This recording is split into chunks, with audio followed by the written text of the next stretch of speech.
জান্নাতের ঘ্রাণ 40 বছর দূরের রাস্তা থেকেই পাওয়া যায়। সুবহানাল্লাহ। প্রিয় ভাইরা, এখান থেকে জান্নাতে পৌঁছতে লাগবে 40 বছর। এত দূর, কত বছর? সবাই বলেন কত বছর? এখান থেকে জান্নাতে পৌঁছতে লাগবে 40 বছর। এত দূরে থাকতেই জান্নাতের ঘ্রাণ আপনার নাকে এসে ধাক্কা মারে। বিষ্ণুই বলেন, যে ব্যক্তি কোন সংখ্যালঘুকে হত্যা করে জান্নাতের ঘ্রাণ তো পাবেই, জান্নাতে তো ঢুকতে পারবেই না, জান্নাতের ঘ্রাণও তার নাকে লাগবে না। পড়েন নাউযুবিল্লাহ। তাহলে সংখ্যালঘুদের ব্যাপারে ইসলামে অধিকার দেয়া আছে না নাই? লালমনিরহাটের ভাইয়ের আওয়াজ করে বলেন, আমার সংখ্যালঘু হিন্দু ভাইদের রাইটস, অধিকার আমাদের ইসলামে প্রোটেক্টেড আছে না নাই? এখানেই শেষ না। বিষ্ণু ইসলাম আপনার অমুসলিম প্রতিবেশীর সাথে ভালো আচরণ করতে বলেছে। আমাদের হয় না এটা মুসলিম পাড়া, ওটা বৌদ্ধ পাড়া, হয় না? অনেক সময় হয় না এটা আমাদের মুসলিম পাড়া, ওইটা হিন্দু পাড়া, এরকম আছে না নাই? লালমনিরহাটে নাই না? আছে? হিন্দু যদি আপনার প্রতিবেশী হয় কি করবেন? ওরে কষ্ট দিবেন নাকি? কেন? ও তো হিন্দু, ও তো আমার আল্লাহরে ডাকে না, ওরে কষ্ট দিলে জায়েজ হবে না? খবরদার। বিষ্ণু ইসলাম বলেন, মান কানা ইউমিনু বিল্লাহ ওয়াল ইয়াউমিল আখির ফালিউকরিম জারাহ, যে আল্লাহ বিশ্বাস করে আর আখিরাতে বিশ্বাস করে সেজন্য প্রতিবেশীর সাথে ভালো আচরণ করে। সুবহানাল্লাহ। কলিজা জুড়ায় যায় না আমার নবীর কথাগুলো শুনলে?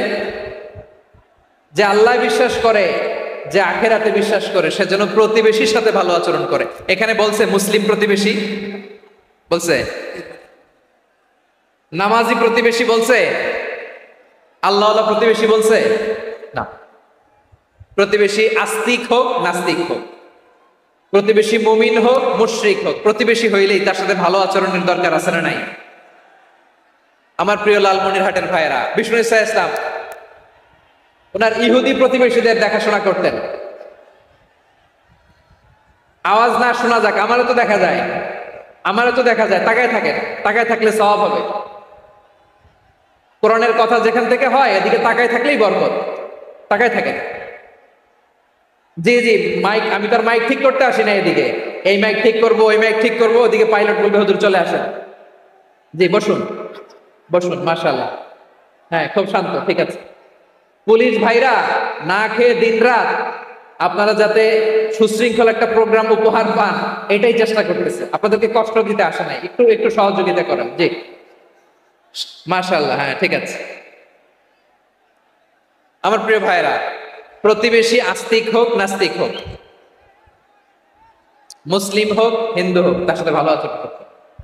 বিষ্ণু ইসলাম ওনার ইহুদি প্রতিবেশীর বাসায় যেতেন। কোন প্রতিবেশী? ইহুদি। আওয়াজ করে বলেন কোন প্রতিবেশী? ইহুদি। এক ইহুদি কিশোর বিষ্ণু ইসলামের খেদমত করতে, ইহুদি ছেলে আমার নবীর খেদমত করতো, তারা ছিল নবীর প্রতিবেশী। তো অনেকদিন হয় ইহুদি ছেলেটা আসে না। বিশ্বনবী খোঁজ দিলেন, ঘটনা কি? একটা ইহুদি ছেলে না আমার খেদমতে আসতো, ছেলেটা কই? খোঁজ নিয়ে জানলেন ছেলেটা অসুস্থ। বিষ্ণু ইসলাম ওই ইহুদির বাড়িতে চলে গেলেন ওই ছেলেটাকে দেখা করার জন্য, ভিজিট করার জন্য। সুবহানাল্লাহ পড়বেন না? গেলেন, যে দেখে ইহুদি ছেলেটা মুমূর্ষ, জান জান যায় যায় ভাব, বিছানায় পড়ে আছে, তার বাবা দাঁড়ানো। বিশ্বনবী তার মাথার পাশে বসলেন, মাথায় হাত বুলিয়ে দিলেন, আর ছেলেটাকে বললেন আসলিম, হে ইহুদি ছেলে আসলিম, ইসলাম ধর্ম গ্রহণ করো। তো ছোট্ট ছেলে ভাবে আমরা ইহুদি, এখন ইসলাম ধর্ম গ্রহণ করলে আব্বা যদি বকা দেয়। ফানাযারা ইলা ওয়াজহি আবি, ছেলেটা তার বাবার চেহারার দিকে তাকালো, দেখে আব্বা কি করে। আব্বা যদি বলে তাইলে ইসলাম ধর্ম গ্রহণ করো। ইহুদি ছেলেটা তার বাবার দিকে যখন তাকালো, ওর বাবা বলে আতি আবুল কাসিম, আবুল কাসিম যা বলে তাই করো। আবুল কাসিম হচ্ছে বিষ্ণু ইসলামের একটা কুনিয়াত, উপনাম। আমার রাসূলের বড় ছেলের নাম ছিল কাসেম।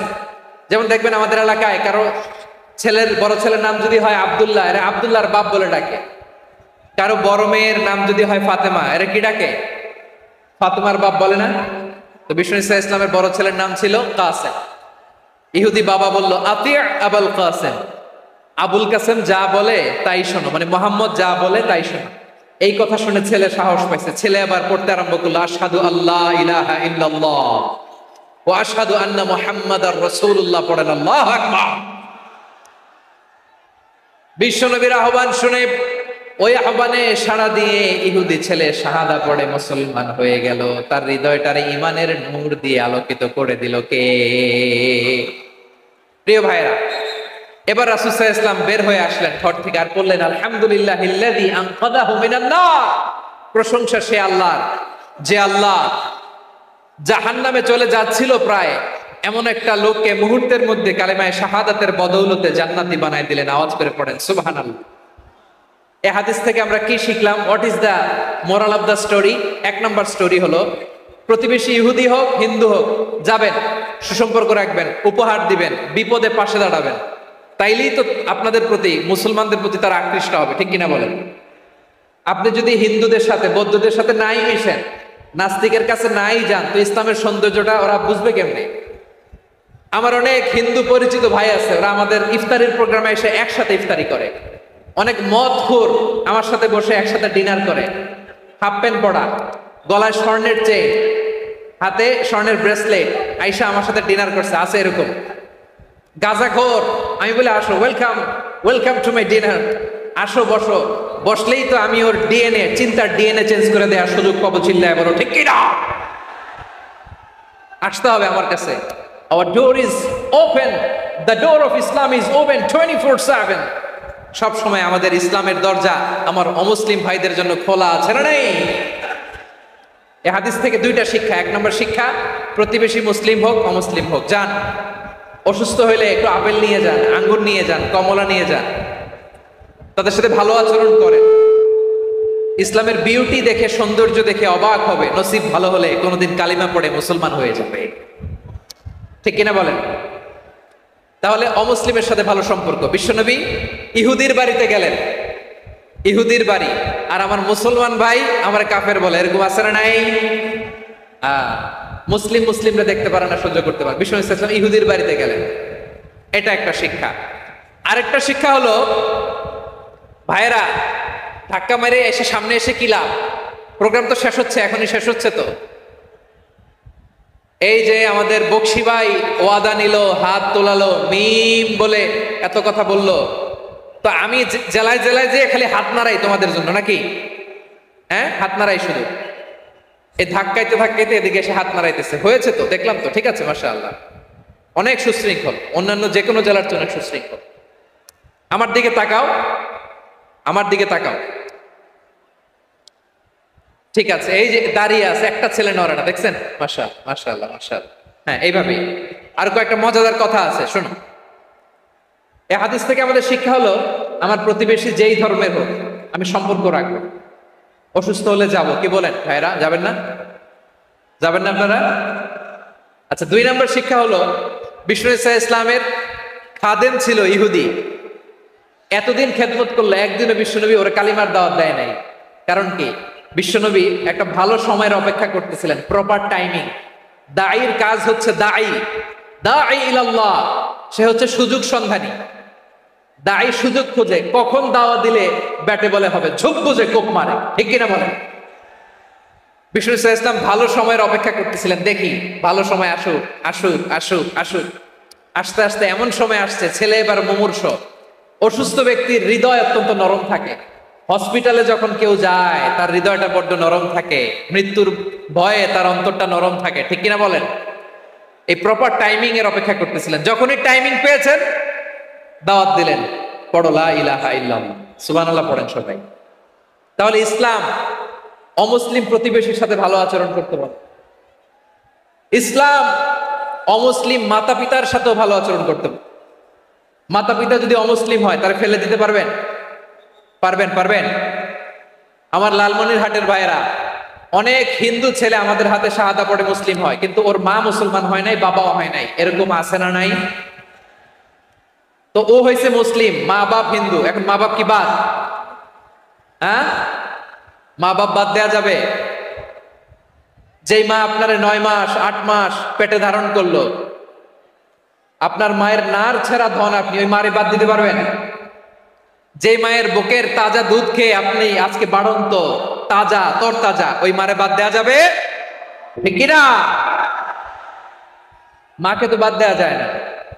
وَقَضَى رَبُّكَ أَلَّا تَعْبُدُوا إِلَّا إِيَّاهُ وَبِالْوَالِدَيْنِ إِحْسَانًا। আল্লাহ বলে অবধারিত দুইটা ভার্ডিক্ট তোমাদের জন্য, এক আল্লাহর ইবাদত করবা আর মা বাবার প্রতি ইহসান করবা। আদেশটা কার? মা বাবার প্রতি ইহসান করতে হবে। আমার মা হিন্দু হোক ভালো আচরণ করতে হবে, বৌদ্ধ হোক ভালো আচরণ করতে হবে। আমার যে সমস্ত হিন্দু ভাইয়েরা মুসলিম হয়েছে, তোমাদের মা বাবা এখনো মুসলমান হয় নাই, তাদের সাথে ভালো আচরণ করতে হবে। আপনাদের খেদমত নিজে করতে হবে অথবা খেদমতের ব্যবস্থা করাই দিতে হবে। মান্থলি যে খরচ লাগে এটা দিতে হবে। আরে তুমি এখন মুসলিম, তোমার মা বাবা হিন্দু, এখনই তো সুযোগ ইসলামের সৌন্দর্য দেখানো। এখন মা বাবা যদি দেখে আরে এটা হিন্দু থাকতে তো বদমাইশ ছিল, বেয়াদব ছিল, কি এমন ধর্ম সে গ্রহণ করলো যেটা গ্রহণের সাথে সাথে সে পাল্টে গেল?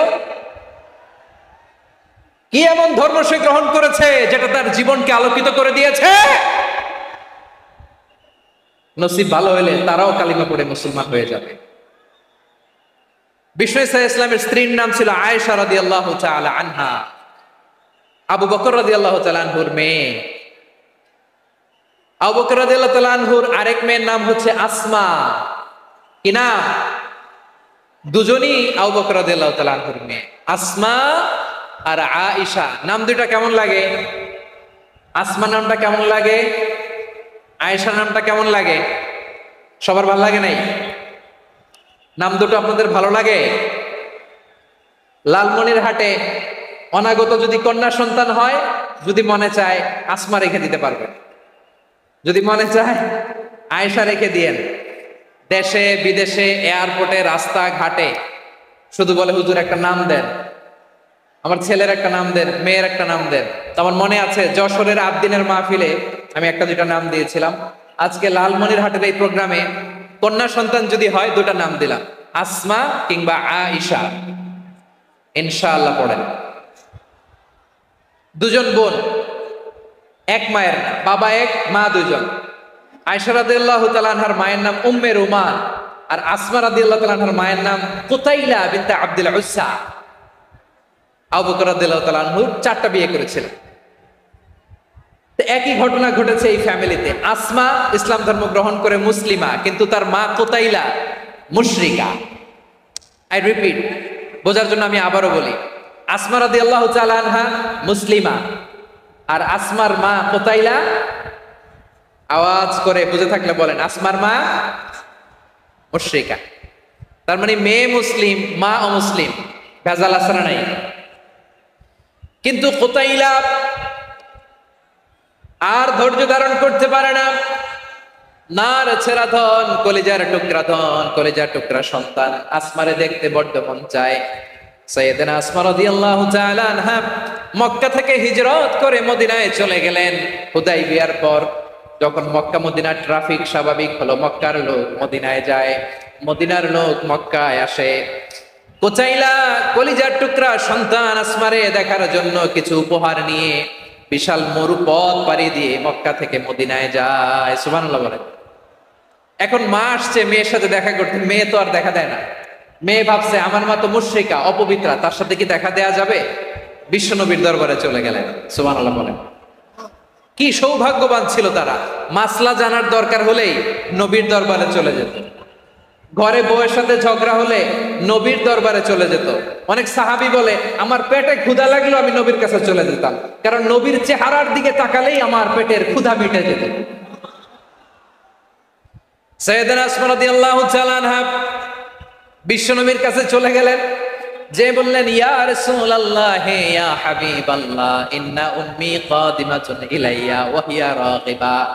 আমার মা মক্কা থেকে অনেক দূর মরুর পথ পাড়ি দিয়ে উপহার সামগ্রী নিয়ে মদিনায় আমার সাথে দেখা করতে এসেছে গো নবী। আমার জানতে বড্ড ইচ্ছে হয় আমি আমার মুশরিকা মায়ের সাথে একটু দেখা করতে পারবো কিনা। আফা আসিলুহা, আগে যেমনি আমি আমার মায়ের সাথে ভালো আচরণ করতাম, যেমনি আমি আমার মায়ের সাথে সদাচরণ করতাম গো নবী, এখন আমি মুসলিমা মা মুশরিকা, এখনো কি আগের মতো সদাচরণ করতে পারবো নাকি?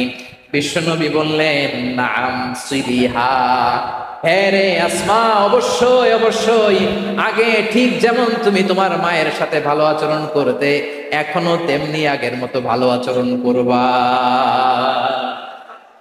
আওয়াজ করে পড়েন সুবহানাল্লাহ। কি ইসলাম আমরা পেয়েছি, কত ব্রড মাইন্ডেড আমাদের ইসলাম, কত ওপেন মাইন্ডেড ইসলাম, কত ওপেন আপ করতে পারে, চিন্তা করতে পারে। বিষ্ণু বললেন হ্যাঁ অবশ্যই, নাম সুলিহা, আগে যেমনি ভালো আচরণ করছো আসমা, এখন ওই রকমই করো, পারলে আরো বাড়াই করো। সুবহানাল্লাহ বলেন।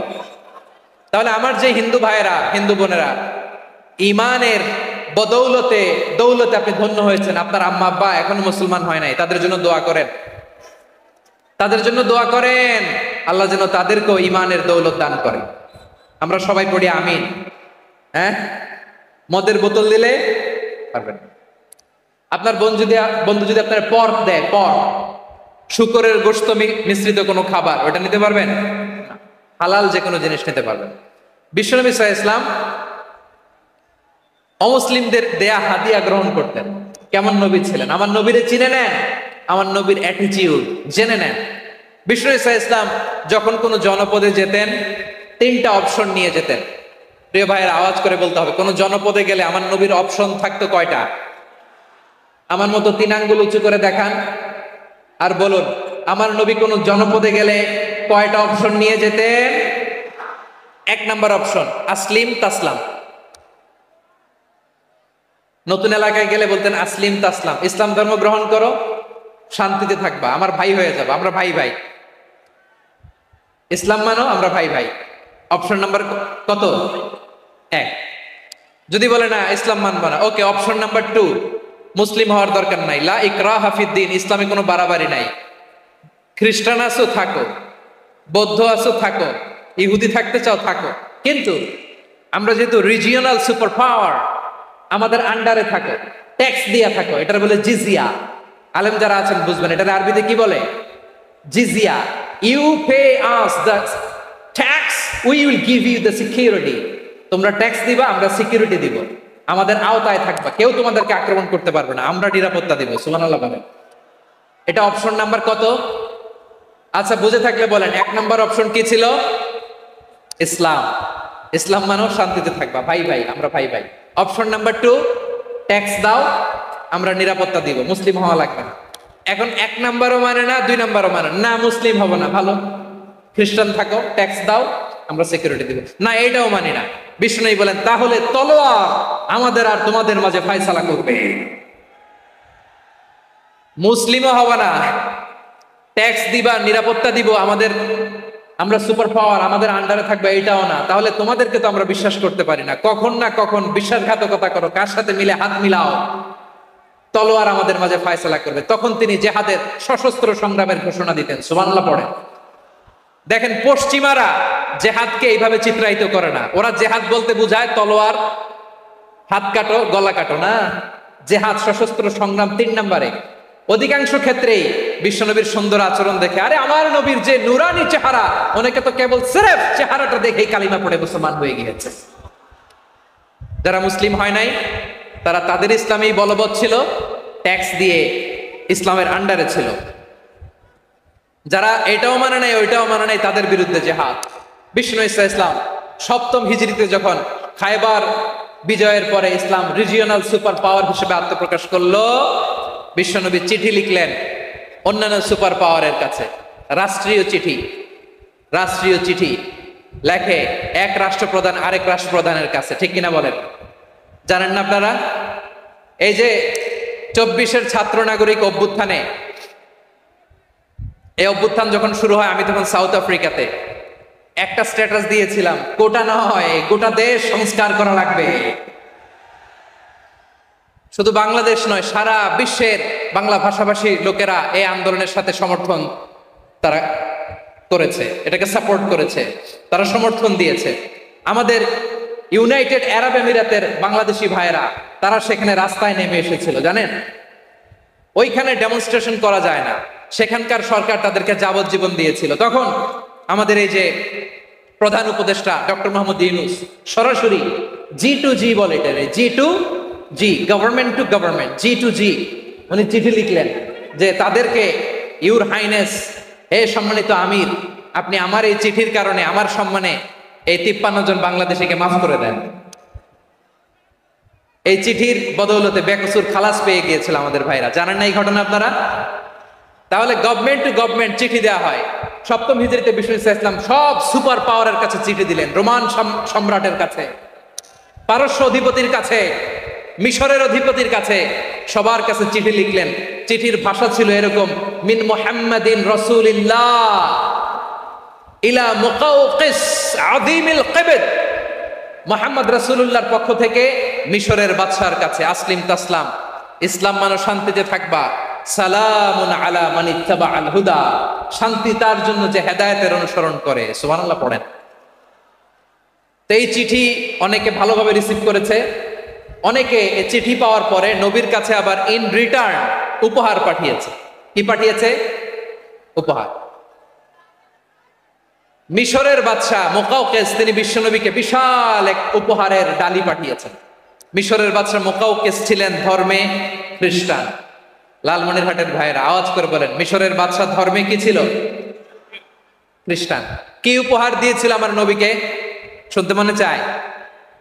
আওয়াজ নাই লালমনিরহাটের গলায়, শুনতে মনে যায়? 1000 স্বর্ণ মুদ্রা, 1000 স্বর্ণ, 2টা খ্রিস্টান দাসী, একজনের নাম মারিয়া বিনতে শামউন আল কিবতিয়া, আরেকজনের নাম সিরিন বিনতে শামউন আল কিবতিয়া। একজন খ্রিস্টান দাস 20 থান কাপড় জামা বানানোর জন্য, আমরা নবী যেন সেলাই করে জামা বানাতে পারে এজন্য 20 থান কাপড়, 20 থান ফাইন গার্মেন্ট। সুবহানাল্লাহ পড়বেন না? এরপরে একটা গাধা যেটার নাম ছিল উফাইর, আর একটা খচ্চর এটার নাম ছিল দুলদুল। খচ্চর চিনেন? গাধা আর ঘোড়ার ক্রসিং এ যে প্রাণীটা দুনিয়াতে আসে ওটার খচ্চর বলে। তো এই যে সুপার পাওয়ার খ্রিস্টান বাদশার কাছে নবী চিঠি লিখলেন, ওই খ্রিস্টান বাদশা আমার নবীকে উপহার দিল। বিশ্বনবী এই উপহারগুলো সানন্দে গ্রহণ করেছে। সুবহানাল্লাহ পড়বেন না? তাহলে অমুসলিম কেউ যদি আপনাকে উপহার দেয়, হালাল উপহার হলে আপনি গ্রহণ করতে পারবেন। অনুরূপভাবে পারস্যের বাদশা, রোম সম্রাট বিশ্বনবীকে উপহার পাঠিয়েছেন। আমার নবী সবগুলো উপহার গিফট গ্রহণ করেছেন। সুবহানাল্লাহ বলেন। তাহলে প্রিয় লালমনিরহাট আওয়াজ করে বলুন, ইসলাম কি ন্যারো মাইন্ডেড রিলিজিয়ন না ব্রড মাইন্ডেড? আম্মাজান আয়েশার কাছে মাসালা জানতে চায় মেয়েরা, হে আম্মাজান, অগ্নি উপাসকেরা তাদের ঈদের দিন নওরোজের সময় আমাদেরকে পাখি দেয়, নেওয়া যাবে? উনি বললেন, ওরা জবাই করে দিলে নেওয়া যাবে না, কিন্তু ওরা যদি ফলমূল এরকম খাবার দেয় এগুলো নেওয়া যাবে। তার মানে অমুসলিমদের দেয়া উপহার এটা গ্রহণ করা যায়। সুবহানাল্লাহ বলেন। শুধু তাই নয়, বিষ্ণু ঈসা ইসলাম অমুসলিমদের সাথে আর্থিক লেনদেনও করেছেন, ফিনান্সিয়াল ডিলিং করেছেন। অমুসলিমদের সাথে প্রয়োজনে আপনি ফিনান্সিয়াল ডিলিং করতে পারবেন। আমরা প্রায় দেখি বাজারের মিষ্টির দোকানগুলো আমার হিন্দু ভাইদের। লালমনিরহাটে মিষ্টির দোকান, দইয়ের দোকান কারা চালায়? হিন্দুরা চালান। তারপরে যে বারবার শপ, চুল কাটে যে নাপিত, অধিকাংশ নাপিতের দোকানে কারা? আমার হিন্দু ভাইরা। আপনি চুল কাটতে পারবেন কিনা? পারবেন কিনা বলেন? পারবেন। তার দোকান থেকে দই মিষ্টি কিনতে পারবেন কিনা? হ্যাঁ, আমার মুসলিম ভাইয়ের দোকান থাকলে ওইটারে আমি বেশি প্রায়োরিটি দিব, ঠিক কিনা? কিন্তু যদি তাদের সার্ভিস নিতে চান, প্রোডাক্ট নিতে চান, পারবেন। তার দলিল সহিহ বুখারী, আম্মা জান আয়েশা রাদিয়াল্লাহু তাআলা আনহা বলেন, ইশতারা রাসূলুল্লাহ সাল্লাল্লাহু আলাইহি ওয়াসাল্লাম মিন ইয়াহুদিন তুআমান ওয়া রাহানাহু দিরআহু মিন হাদিদ। রাসূল সাল্লাল্লাহু আলাইহি ওয়াসাল্লাম এক ইহুদির কাছ থেকে, কার কাছ থেকে? সবাই বলে নাই। কার কাছ থেকে? আমার নবী, পেয়ারা নবী এক ইহুদির কাছ থেকে জব কিনেছিল। জব, বার্লি, যেটা দিয়ে রুটি বানায়। ওই জবের দাম দেওয়ার টাকা পয়সা নবীর কাছে ছিল না। ফলে নবী ওনার একটা পোশাককে মর্গেজ রেখেছিলেন, মর্গেজ, বন্ধক, যে এখন এটার দাম দিতে পারবো না, কয়েক কেজি বার্লি নিয়ে যাই আর বন্ধক হিসেবে আমার জামাটা রেখে গেলাম, যেই দিন দাম দিব ওই দিন জামাটা ছুটাই নিয়ে যাই। সুবহানাল্লাহ পড়বেন না? বাকিতে নিছিলেন, বাকিতে। দিরআহু মিন হাদিদ, লোহার তৈরি বর্ম, মানে যুদ্ধের পোশাক, লোহা দিয়ে বানানো। বিশ্বনবী বললেন, কয়েক কেজি জব দাও, টাকাটা পরে দিব, এখন টাকা নাই, বন্ধক হিসেবে, মর্গেজ হিসেবে আমার জামা রেখে গেলাম, যখন টাকা দিব জামা ছুটাই নিব। আওয়াজ করে বলতে হবে সুবহানাল্লাহ। এ থেকে বোঝা গেল অমুসলিমদের সাথে ফিনান্সিয়াল ডিলিং করা যায়, অর্থনৈতিক লেনদেন করা যায়। কেনাবেচা করা যায়, প্রোডাক্ট কেনা যায়। এমনকি আমাদের মসজিদে নববীতে বারান্দায় আপনারা একটা অটোমেটিক ফ্লাইং আমব্রেলা দেখছেন? সূর্য যখন বাড়ে মসজিদে নববীর বারান্দায় ইয়ার্ডের মধ্যে অটোমেটিক্যালি কিছু আমব্রেলা আছে, সাঁ করে খুলে যায়, আর সূর্যের তাপ লাগে না। আবার সন্ধ্যাবেলায় এই আমব্রেলা গুলো ওরা ক্লোজ করে ফেলে, দেখেন নাই না? দেখছেন?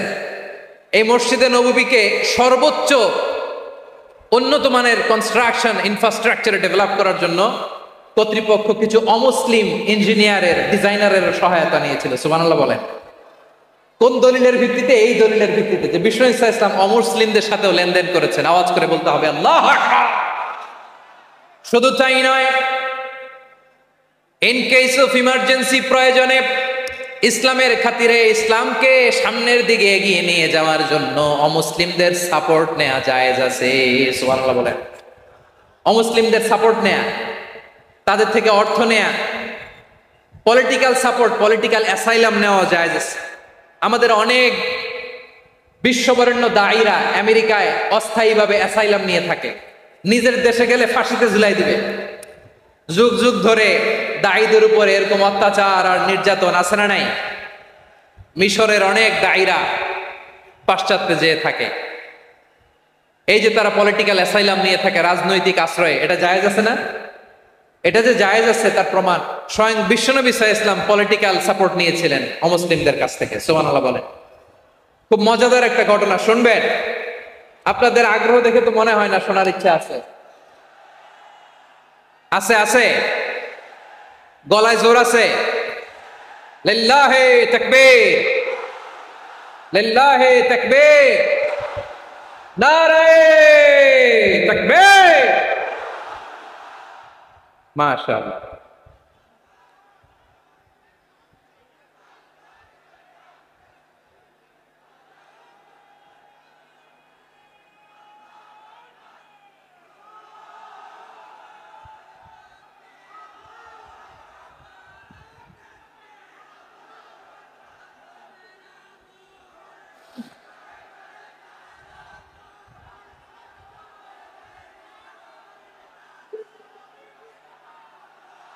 মাশাআল্লাহ মাশাআল্লাহ।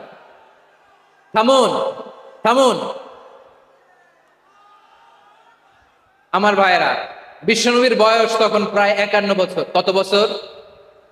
বিশ্বনবীর সবচেয়ে কাছের মানুষ খাদিজা রাদিয়াল্লাহু তাআলা আনহা ইন্তেকাল করেছেন। বিশ্বনবী বড্ড কষ্ট পেলেন, হৃদয়টা ভেঙে খান খান। যিনি ঘরের ভেতরে বিশ্বনবীকে সান্ত্বনা দিতেন, ভালোবাসা দিতেন, বাইরে গেলে কুরাইশরা বকাঝকা করে, অত্যাচার করে, কিন্তু আম্মাজান খাদিজা রাদিয়াল্লাহু তাআলা আনহা ঘরটারে এমন শান্তির নীড় বানায় রেখেছেন, এই ঘরের ভিতরে ঢুকলে বিশ্বনবীর কলিজাটা ঠান্ডা হয়ে যেত। এজন্য রব্বুল আলামিন বলেন, খাদিজা, ও আমার বান্দি খাদিজা, জান্নাতে এমন স্পেশাল একটা ঘর আমি তোমার জন্য রেডি করে রেখেছি। ওই ঘরের মধ্যে কোনো আওয়াজ নাই, ওই ঘরের মধ্যে কোনো নয়েজ নাই, ওই ঘরে কোনো বিশৃঙ্খলা নাই।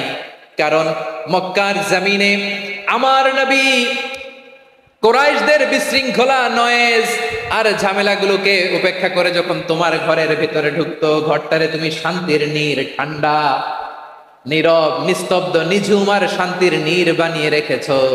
এজন্য জান্নাতে স্পেশাল একটা শান্তির নীড় আমি তোমারে উপহার দেব। ওই প্রিয়তমা স্ত্রী খাদিজা ইন্তেকাল করলেন, বিশ্বনবীর হৃদয় ভেঙে খান খান। আবার ওনার চাচা আবু তালেব ইন্তেকাল করলেন, যিনি পলিটিক্যাল শেল্টার দিতেন নবীকে। কে দিতেন? আবু তালেবের ভয়ে, বিশ্বনবীর এই চাচার ভয়ে কোনো মুশরিক নবীর গায়ে হাত দেওয়ার সাহস পায় নাই।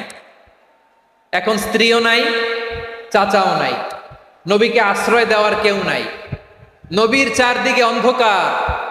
নবী এখন কই যাবেন? আমার পেয়ারা নবী নতুন স্টেশন খুঁজতেছেন, নতুন দাওয়াতি প্ল্যাটফর্ম খুঁজতেছেন। তিনি যায়েদ বিন হারেসা রাদিয়াল্লাহু তাআলা আনহুকে নিয়ে মক্কার পাশের একটা নেইবরিং সিটি তায়েফে চলে গেলেন। কোথায় চলে গেলেন? লালমনিরহাটের ভাইয়ের আওয়াজ করে বলেন, কোথায় গেলেন?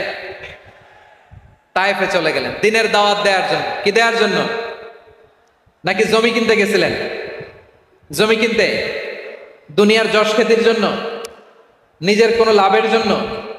তায়েফবাসীদেরকে জাহান্নামের আগুন থেকে বাঁচানোর জন্য। আওয়াজ করে বলতে হবে ঠিক কিনা? বিশ্বনবী বিশাল মরুপথ, পাহাড়ি পথ পাড়ি দিয়ে তায়েফের মরুজমিনে গেলেন কোরআনের দাওয়াত নিয়ে, ইমানের দাওয়াত নিয়ে। কিন্তু তায়েফের লোকেরা বিশ্বনবীর দাওয়াতকে শুধু প্রত্যাখ্যান করেই থামে নাই, তারা বিশ্বনবীর সাথে অত্যন্ত খারাপ আচরণ করেছে, বিশ্বনবীকে শারীরিকভাবে হেনস্থা করেছে, আমার নবীকে শারীরিকভাবে অত্যাচার করেছে, আমার পেয়ারা নবীর গায়ে পাথর মেরেছে, বিশ্বনবীর গা বেয়ে ঝরঝর করে রক্ত ঝরেছে, নবী জামিনে